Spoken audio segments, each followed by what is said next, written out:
Hello दोस्तों, आप सभी का स्वागत है जानिनो सेकाई पे। आज हम शुरू करने वाले हैं a wild last boss appeared season 2 episode 3 की हिंदी एक्सप्लेनेशन। वीडियो शुरू करने से पहले एक छोटी सी रिक्वेस्ट है। मैं आपके लिए मांगा पैनल्स को कलर करके और सिनेमैटिक स्टाइल में एक्सप्लेनेशन देता हूँ, जिसमें काफी मेहनत लगती है। अगर आपको मेरी मेहनत पसंद आए तो वीडियो को लाइक जरूर कर देना और चैनल को सब्सक्राइब करके बेल आइकन भी ऑन कर लेना। तो चलिए दोस्तों, बिना किसी और डिले के शुरू करते हैं आज का धमाकेदार एपिसोड। तो चलिए शुरू करते हैं। अब हम ब्लूड गैंग का दृश्य देखते हैं, जहां पूरे शहर में युद्ध का आपातकालीन अलार्म बज चुका होता है। तभी पूरे शहर में एक घोषणा सुनाई देती है। ब्रॉडकास्ट सिस्टम कहता है, ब्लूड गैंग के सभी नागरिक ध्यान दें, ये एक आपातकालीन सूचना है। सुप्रीम 12 की हेवनली स्टार स्कॉर्पियस ने हमला कर दिया है और ब्लूड गैंग की सेना एक बार फिर उसके खिलाफ युद्ध शुरू करने जा रही है। इसके बाद हम ब्लूड गैंग के 15वें फ्लोर के कॉकपिट का दृश्य देखते हैं, जहां पूरी सेना युद्ध की तैयारियों में जुटी हुई होती है। तभी हम एडमिरल जेनेल को देखते हैं, जो स्कॉर्पियस की तरफ गुस्से से देखते हुए कहता है, तो आखिरकार तुम यहां आ ही गई, जहरीली चुड़ैल। इसके तुरंत बाद एडमिरल जेनेल अपनी सेना को आदेश देते हुए कहता है, सभी सैनिक तैयार हो जाओ, हमला शुरू करो। यह सुनते ही एक सैनिक कहता है, सर, सभी तोपें तैयार हैं। दूसरा सैनिक कहता है, सर, दुश्मन पर निशाना लॉक हो चुका है। तभी एडमिरल जेनेल बिना एक पल की देरी किए जोर से कहता है, फायर। उसका आदेश मिलते ही ब्लूड गैंग के सभी युद्धपोत एक साथ स्कॉर्पियस पर भयानक गोलाबारी शुरू कर देते हैं। कुछ ही पलों में पूरा आसमान और जमीन धमाकों की आवाज से गूंज उठते हैं। लेकिन तभी हम देखते हैं कि स्कॉर्पियस बिना डरे बिल्कुल शांत खड़ी रहती है। इतनी भयंकर गोलाबारी के बाद भी उसके चेहरे पर जरा सा भी डर दिखाई नहीं देता। कुछ देर बाद जब धुआं छटता है, तब सभी हैरान रह जाते हैं, क्योंकि स्कॉर्पियस को एक भी खरोंच नहीं आई होती। यह देखकर एक सैनिक घबराकर कहता है, सर, हमारे हमलों का स्कॉर्पियस पर कोई असर नहीं हुआ। लेकिन एडमिरल जेनेल हार मानने को तैयार नहीं होता और गुस्से में कहता है, मुझे कोई फर्क नहीं पड़ता, लगातार गोलाबारी जारी रखो। तभी एक और सैनिक कहता है, एडमिरल, कम से कम हमें उनकी सेना की संख्या कम करनी होगी। इसी बीच एक सैनिक रिपोर्ट देते हुए कहता है, सर, गोलेम स्क्वाड युद्ध के लिए पूरी तरह तैयार है। यह सुनकर एडमिरल जेनेल तुरंत कहता है, बहुत बढ़िया, सभी गोलेम्स को तुरंत युद्ध भूमि में उतार दो। दूसरी तरफ स्कॉर्पियस अपने विशाल जहरीले जीवों की ओर देखते हुए शांत स्वर में कहती है, उन्हें रोक दो। उसका आदेश मिलते ही उसके सभी जहरीले जीव तेज रफ्तार से गोलेम सेना की ओर दौड़ पड़ते हैं और कुछ ही पलों में दोनों सेनाओं के बीच भयंकर युद्ध शुरू हो जाता है। अब पूरा युद्ध क्षेत्र भयानक रणभूमि में बदल चुका होता है। स्कॉर्पियस के जहरीले जीव और ब्लूड गैंग के गोलेम एक दूसरे से जबरदस्त टक्कर लेने लगते हैं। यह सब देखकर एडमिरल जेनेल एक और खतरनाक फैसला लेते हुए कहता है, मुख्य तोप को तुरंत तैयार करो। यह सुनकर एक सैनिक घबराते हुए कहता है, लेकिन सर, अगर हमने मुख्य तोप चला दी तो हमारे अपने गोलेम भी उसकी चपेट में आ जाएंगे। लेकिन एडमिरल जेनेल बिना किसी हिचकिचाहट के कहता है, मुझे इसकी कोई परवाह नहीं, गोलेम बाद में फिर से बनाए जा सकते हैं। इस समय सबसे जरूरी है कि स्कॉर्पियस और उसके जहर का हमेशा के लिए अंत कर दिया जाए। तभी एडमिरल जेनेल मेन कैनन चलाने का आदेश दे देता है। पूरे जहाज का सिस्टम तुरंत सक्रिय हो जाता है और सभी सैनिक तेजी से निशाना लॉक करने लगते हैं। एक सैनिक रिपोर्ट देता है, सर, दुश्मन के 600 और हमारे 100 गोलेम फायरिंग रेंज के अंदर है। दूसरा सैनिक कहता है, दुश्मनों पर टारगेट लॉक हो चुका है। तीसरा सैनिक रिपोर्ट करता है, सभी टारगेट की पहचान पूरी हो चुकी है। इसके बाद एक और सैनिक कहता है, सर, मेन कैनन पूरी तरह चार्ज हो चुकी है। फिर एक सैनिक बोलता है, सर, हमारे पास सिर्फ एक ही मिसाइल है, इस बार निशाना बिल्कुल सही लगना चाहिए। यह सब सुनकर एडमिरल जेनेल शांत आवाज में कहता है, ठीक है, और अगले ही पल वो जोर से आदेश देता है, मेन कैनन फायर! उसका आदेश मिलते ही मेन कैनन से एक बेहद शक्तिशाली ऊर्जा किरण निकलती है और सीधा युद्ध भूमि की ओर बढ़ जाती है। अगले ही पल वह विनाशकारी ऊर्जा किरण पूरे युद्ध क्षेत्र को अपनी चपेट में ले लेती है। चारों तरफ जबरदस्त धमाके होने लगते हैं और कुछ ही पलों में स्कॉर्पियस के सभी 600 जहरीले राक्षस उस हमले में पूरी तरह नष्ट हो जाते हैं। यह देखकर एक सैनिक खुशी से रिपोर्ट देता है, सर, दुश्मन के सभी 600 राक्षसों का सफाया हो गया। एडमिरल जनरल मुस्कुराते हुए कहता है, बहुत बढ़िया। फिर वो घमंड से कहता है, आखिरकार ये सिर्फ ऐसे राक्षस थे जिन्हें न युद्ध की रणनीति समझ आती है और न ही लड़ाई की कला। वह आगे कहता है, और हमारे सामने जिन्होंने अपनी युद्ध नीति को पूरी तरह सिद्ध कर दिया है, इनकी कोई औकात नहीं है। ये हमारा कुछ भी नहीं बिगाड़ सकते। लेकिन तभी धुएं और तेज रोशनी के बीच खड़ी स्कॉर्पियस हल्की सी मुस्कुराती है और शांत आवाज में सिर्फ इतना कहती है, अच्छा। मेन कैनन का हमला खत्म होते ही पूरा युद्ध क्षेत्र धुएं से भर जाता है। तभी स्कॉर्पियस शांत चेहरे के साथ एडमिरल जेनल की तरफ देखती है और मुस्कुराकर कहती है, तुम तो बड़े शरारती निकले, अपने ही साथियों की बलि चढ़ा दी। इसके बाद वो हल्की सी मुस्कुराती है और कहती है, तो फिर क्या अब मुझे भी इस खेल में शामिल होने की इजाजत है?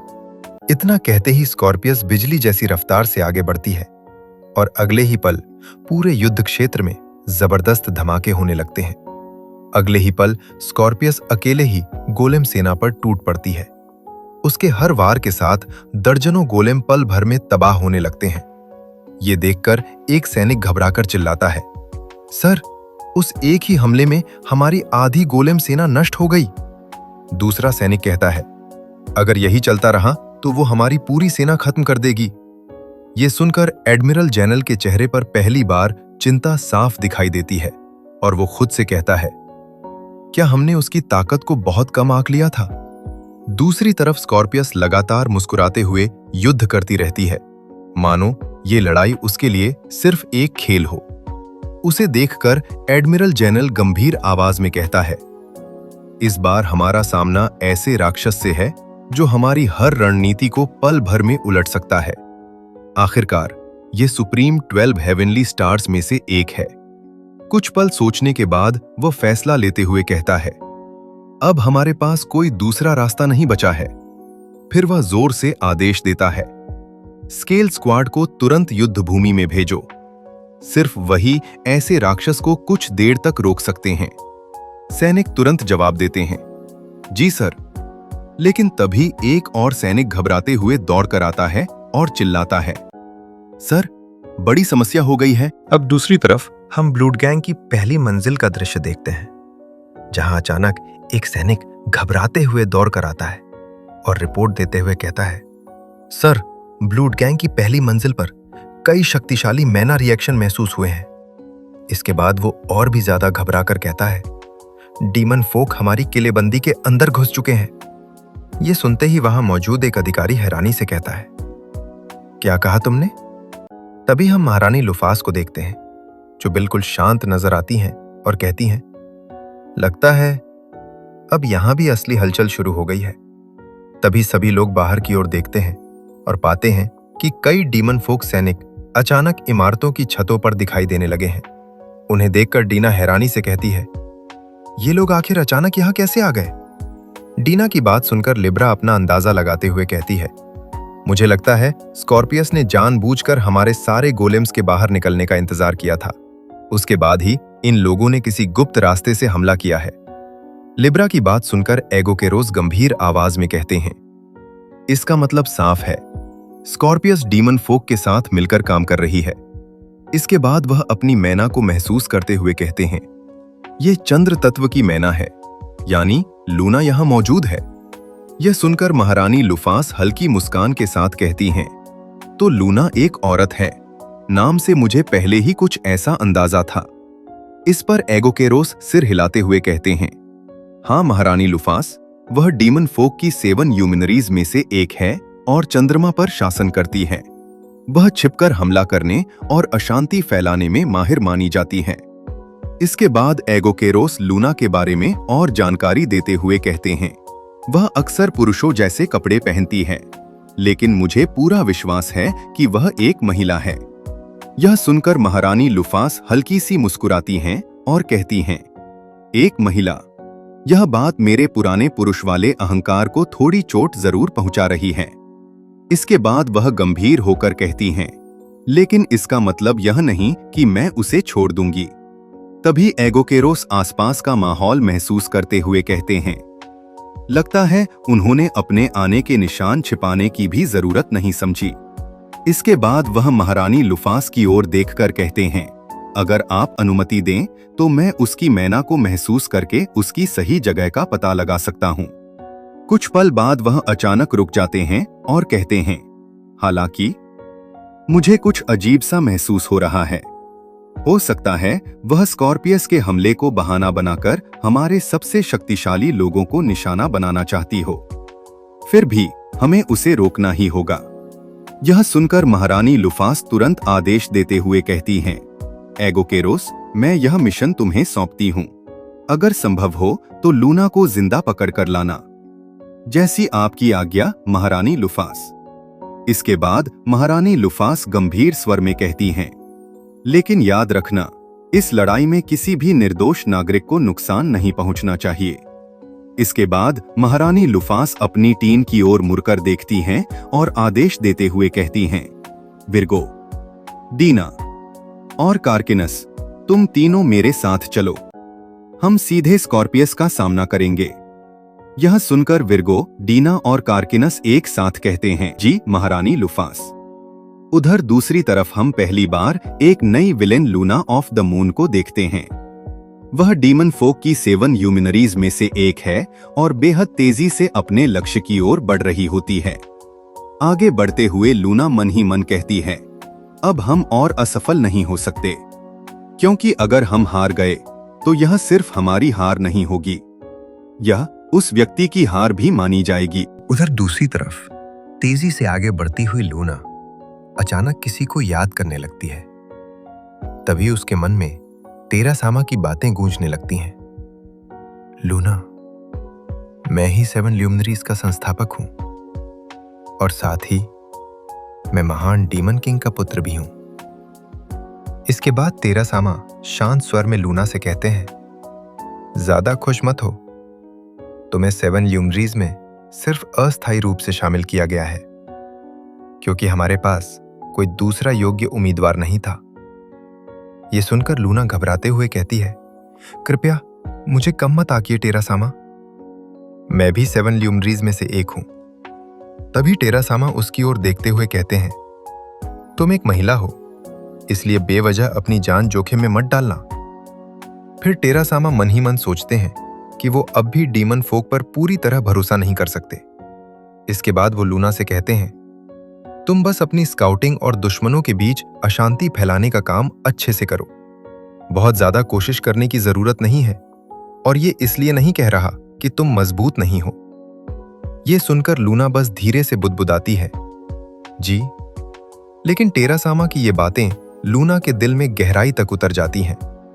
तभी टेरासामा मुस्कुराते हुए लूना से कहते हैं, तो फिर क्यों ना उसे अपनी ताकत दिखा दो। इसके बाद वो आगे समझाते हुए कहते हैं, अगर ऐसे ही चलता रहा तो तुम कभी भी उसके बराबर खड़ी नहीं हो पाओगी, इसलिए तुम्हें कुछ ऐसा करना होगा जिससे उसका ध्यान तुम्हारी ओर जाए। फिर वो एक उदाहरण देते हुए कहते हैं, जैसे चलती हुई किलेबंदी ब्लूड गैंग को ही नष्ट कर देना। ये सुनते ही लूना की आंखों में दृढ़ निश्चय दिखाई देने लगता है। मैं आपको साबित करके दिखाऊंगी कि मैं सिर्फ जासूसी ही नहीं बल्कि और भी बहुत कुछ कर सकती हूं, इसलिए कृपया मुझे फिर कभी कम मत आंकिएगा टेरासामा। इसके बाद लूना मन ही मन सोचती है, अगर मैं सिर्फ उसके पीछे पीछे चलती रही तो वो कभी मेरी ओर ध्यान नहीं देगा, इसीलिए मैंने इस गुप्त घुसपैठ वाले मिशन को सीधे आक्रमण में बदल दिया है। इतना सोचते ही लूना अपने इरादों को और मजबूत कर लेती है और ब्लूड गैंग को तबाह करने के लिए पूरी रफ्तार से आगे बढ़ जाती है। उधर लूना तेजी से ब्लूड गैंग के अंदर आगे बढ़ रही होती है। तभी उसे अचानक किसी की मौजूदगी का एहसास होता है।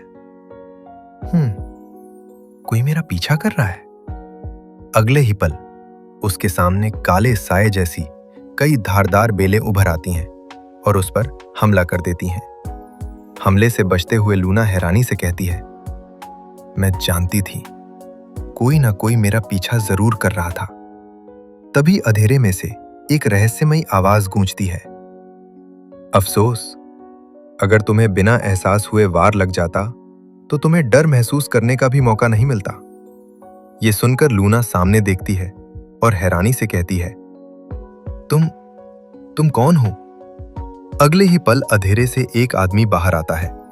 उसे देखते ही लूना की आंखें फैल जाती हैं। एगो कैरोस। एगो कैरोस शांत स्वर में कहता है, कमजोर प्राणी, तुम्हारे सामने दो रास्ते हैं। पहला, बिना विरोध किए आत्मसमर्पण कर दो। मैं वादा करता हूं कि तुम्हें बिना नुकसान पहुंचाए अपनी महारानी लुफास के सामने ले जाऊंगा। लेकिन एगो कैरोस को देखकर लूना घबरा जाती है। ये यहां कैसे हो सकता है? क्या सच में ब्लैक विंग्ड सुप्रीम रूलर एगो कैरोस यहां मौजूद है? लूना गुस्से से एगो कैरोस की ओर देखकर कहती है, क्या तुम चाहते हो कि मैं चुपचाप खड़ी रहूं और महारानी लुफास मुझे मार दें? एगो कैरोस बिल्कुल शांत स्वर में जवाब देता है, नहीं, अगर तुम आत्मसमर्पण नहीं करती तो दूसरा रास्ता भी है। मैं तुम्हारे चारों हाथ पैर काट दूंगा और तुम्हें तुम्हारे ही खून में लथपथ करके अपनी महारानी के सामने ले जाऊंगा। लूना घबराते हुए कहती है, दोनों में क्या फर्क है? एगो कैरोस बिना किसी भाव के जवाब देता है, फर्क सिर्फ इतना है कि पहले रास्ते में तुम सुरक्षित रहोगी और दूसरे रास्ते में तुम्हें बेवजह दर्द सहना पड़ेगा। फिर वह अपनी शक्ति छोड़ते हुए कहता है, अब फैसला तुम्हारा है लूना। क्या तुम आत्मसमर्पण करोगी या फिर यहीं मरना पसंद करोगी? उधर लूना अब भी बिना डरे एगो कैरोस के सामने खड़ी रहती है। तभी एगो कैरोस उसे आखिरी बार चेतावनी देते हुए कहता है, लूना, तुम्हारे पास अब सिर्फ दो ही रास्ते बचे हैं। या तो चुपचाप हमारे सामने आत्मसमर्पण कर दो, या फिर महारानी लूफस के हाथों बिना दर्द के अपनी मौत को स्वीकार कर लो।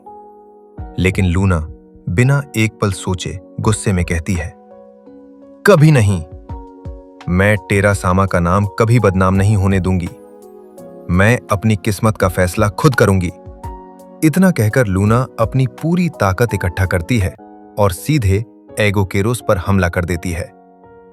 ना मैं झुकूंगी और ना ही कभी हार मानूंगी।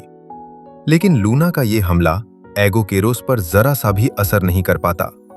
अगले ही पल एगो कैरोस अपना असली रूप दिखा देता है।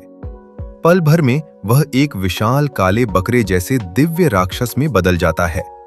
उसका ये भयानक रूप देखकर लूना एक पल के लिए सन्न रह जाती है। इतनी डरावनी शक्ति देखकर उसकी आंखें फटी की फटी रह जाती हैं और उसे समझ आ जाता है कि उसके सामने कोई साधारण दुश्मन नहीं खड़ा। अब दूसरी तरफ का दृश्य दिखाया जाता है, जहां स्कॉर्पियस अपने सामने एक नहीं बल्कि कई लिब्रास को देखकर हैरान हो जाती है। स्कॉर्पियस कहती है, ये क्या? मेरे सामने इतनी सारी लिब्रास कैसे आ गईं? तभी एक सैनिक कहता है, लिब्रा स्क्वाड को तैनात कर दिया गया है। अगले ही पल लिब्रा की सभी क्लोन एक साथ स्कॉर्पियस पर चारों तरफ से हमला कर देती हैं। उनकी तलवारें लगातार स्कॉर्पियस पर वार करती रहती हैं। लेकिन इतने सारे हमलों के बाद भी स्कॉर्पियस को सिर्फ एक छोटी सी खरोंच आती है। वह मुस्कुराकर कहती है, समझ गई, ये मिजार द्वारा बनाए गए मास प्रोड्यूस्ड क्लोन्स हैं। इसके बाद भी लिब्रा की क्लोन लगातार स्कॉर्पियस पर हमला करती रहती हैं, लेकिन स्कॉर्पियस बिल्कुल भी नहीं घबराती। वह मुस्कुराकर कहती है, कितनी अजीब बात है, अगर तुम लोग असली लिब्रा होती तो अब तक अपना सबसे शक्तिशाली हथियार ब्रैचियम इस्तेमाल कर चुकी होती। फिर वह उनका मजाक उड़ाते हुए कहती है, लगता है तुम्हें वह शक्ति दी ही नहीं गई, या फिर तुम्हारे पास वह है ही नहीं। इतना सुनते ही स्कॉर्पियस समझ जाती है कि उसके सामने असली लिब्रा नहीं बल्कि मिजार द्वारा बनाई गई मास प्रोड्यूस्ड कॉपीज खड़ी हैं। इतना कहकर स्कॉर्पियस एक जबरदस्त हमला कर देती है। कंट्रोल रूम से तुरंत आदेश आता है, जल्दी लिब्रा स्क्वाड को कवर दो। लेकिन दूसरा अधिकारी घबराकर कहता है, नहीं सर, अगर हमने हमला किया तो हमारी अपनी लिब्रा स्क्वाड भी उसकी चपेट में आ जाएगी। यह सुनकर स्कॉर्पियस हंसते हुए कहती है, तुम लोग सच में कितने बेवकूफ हो। लिब्रास को खत्म करने के लिए मुझे ब्रैकियम की भी जरूरत नहीं है। तभी अधिकारी घबराकर बताते हैं कि भले ही ये मास प्रोड्यूस्ड क्लोन्स हों, फिर भी इनका लेवल 700 से कम नहीं है। और सबसे बड़ी समस्या यह है कि ऐसी 4 लाइब्रस एक साथ मैदान में मौजूद हैं। लेकिन स्कॉर्पियस उन सभी लिब्रा क्लोन्स को जरा भी मौका नहीं देती। वो तुरंत अपना खास हमला जुबेन एल्गेनूबी इस्तेमाल करती है और एक ही वार में कई लिब्रा क्लोन्स को हवा में उछाल देती है। फिर स्कॉर्पियस हंसते हुए कहती है, बहुत कमजोर हो तुम लोग। एक ही पल में कई लिब्रा क्लोन्स जमीन पर आ गिरते हैं। ये नजारा देखकर मुख्यालय में मौजूद सभी अधिकारी हैरान रह जाते हैं। एक अधिकारी कहता है, बराबरी की बात तो दूर, ये लोग इसे दबा तक नहीं पा रहे। इसके बाद बची हुई लिब्रा क्लोन्स एक बार फिर स्कॉर्पियस पर हमला करने के लिए आगे बढ़ती हैं। लेकिन स्कॉर्पियस उनकी तरफ देखकर बस हल्का सा मुस्कुराती है। स्कॉर्पियस कहती है, स्कॉर्पियस एक ही नजर में समझ जाती है कि इन लिब्रा क्लोन्स में कुछ ना कुछ कमी जरूर है।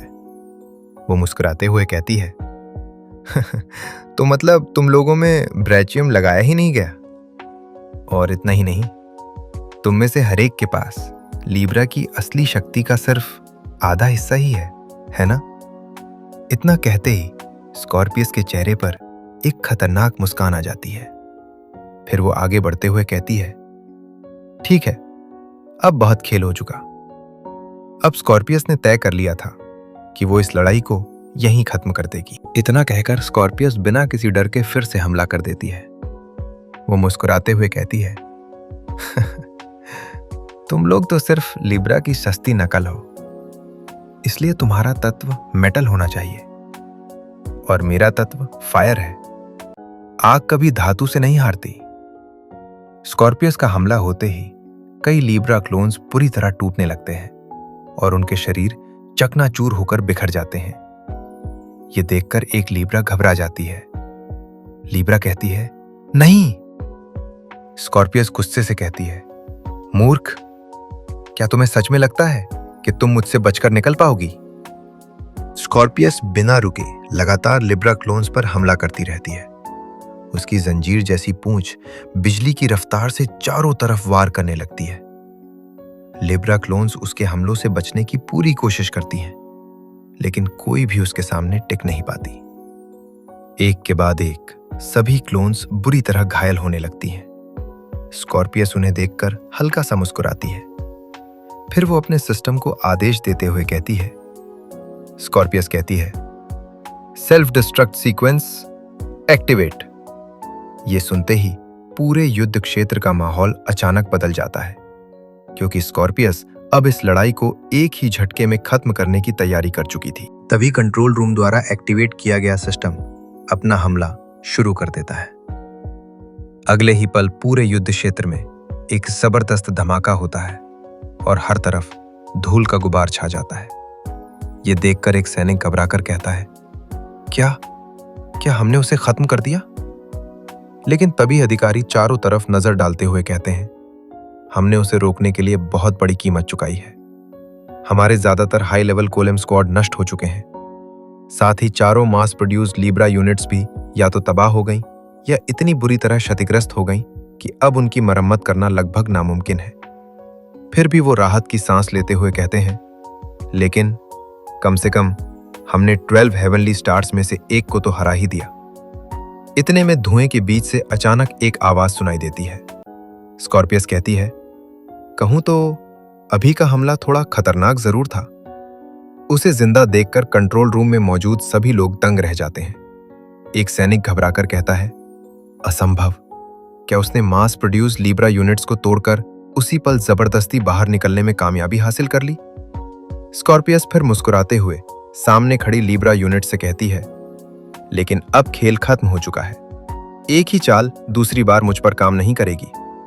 इसके बाद वह आत्मविश्वास भरी मुस्कान के साथ कहती है, अब चेकमेट। इसके बाद हम देखते हैं कि महारानी लूफस वहां आ जाती हैं। बिना एक पल भी गवाए महारानी लूफस तुरंत एक्सगेट नाम की टेलीपोर्टेशन मैजिक एक्टिवेट कर देती हैं। अगले ही पल पूरे युद्ध क्षेत्र के नीचे एक विशाल काला पोर्टल खुल जाता है। लेकिन इस मैजिक की एक खास शर्त थी। यह केवल उन्हीं लक्ष्यों पर काम करती थी जो अपनी अनुमति दें। इसी वजह से सभी निर्जीव गोलेम्स बिना किसी विरोध के उस पोर्टल में टेलीपोर्ट हो जाते हैं, जबकि जीवित राक्षस वहीं रह जाते हैं क्योंकि उन्होंने इसकी अनुमति नहीं दी थी। महारानी लूफस, अच्छा, अब पूरा युद्ध क्षेत्र साफ हो चुका है। अब मैं बिना किसी रुकावट के अपनी पूरी ताकत से हमला कर सकती हूं। इतना कहकर महारानी लूफस अपना सबसे भरोसेमंद हथियार स्नेक स्वॉर्ड निकालती हैं। महारानी लूफस, मेरे पुराने साथी जो इतने समय से ब्लैक विंग रॉयल टोम्ब में सो रहे थे, अब जागने का समय आ गया है। अपना पूरा क्रोध इन दुश्मनों पर बरसा दो। हालांकि स्नेक स्वॉर्ड की अटैक स्पीड काफी धीमी थी, लेकिन उसका अटैक रेंज इतना विशाल था कि एक ही वार में दुश्मनों की पूरी सेना का सफाया कर सकता था। यही वजह थी कि गेम के समय भी महारानी लूफस कमजोर दुश्मनों की भीड़ को खत्म करने के लिए इसी तलवार का इस्तेमाल करती थीं। अगले ही पल महारानी लूफस पूरी ताकत से स्नेक स्वॉर्ड घुमाती हैं और एक विशाल विनाशकारी स्लैश पूरे युद्ध क्षेत्र में फैल जाता है।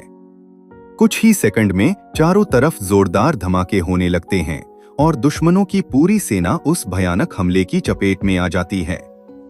महारानी लूफस, चलो अब इस लड़ाई का हमेशा के लिए अंत कर देते हैं। तो दोस्तों, इसी के साथ a wild last boss appeared season 2 episode 3 की हिंदी एक्सप्लेनेशन यहीं खत्म होती है। अगर आज का एपिसोड पसंद आया हो तो वीडियो को लाइक करना मत भूलना, और अगर चैनल पर नए हो तो ज़नी नो सेकाई को सब्सक्राइब करके बेल आइकन जरूर ऑन कर लेना, ताकि आने वाली हर एक्सप्लेनेशन सबसे पहले आप तक पहुंच सके। कमेंट करके जरूर बताना कि आज के एपिसोड का सबसे जबरदस्त मोमेंट कौन सा लगा और आप अगले एपिसोड से क्या एक्सपेक्ट कर रहे हो। तो मिलते हैं बहुत ही जल्द एक और धमाकेदार हिंदी एक्सप्लेनेशन के साथ। तब तक के लिए सयोनारा दोस्तों।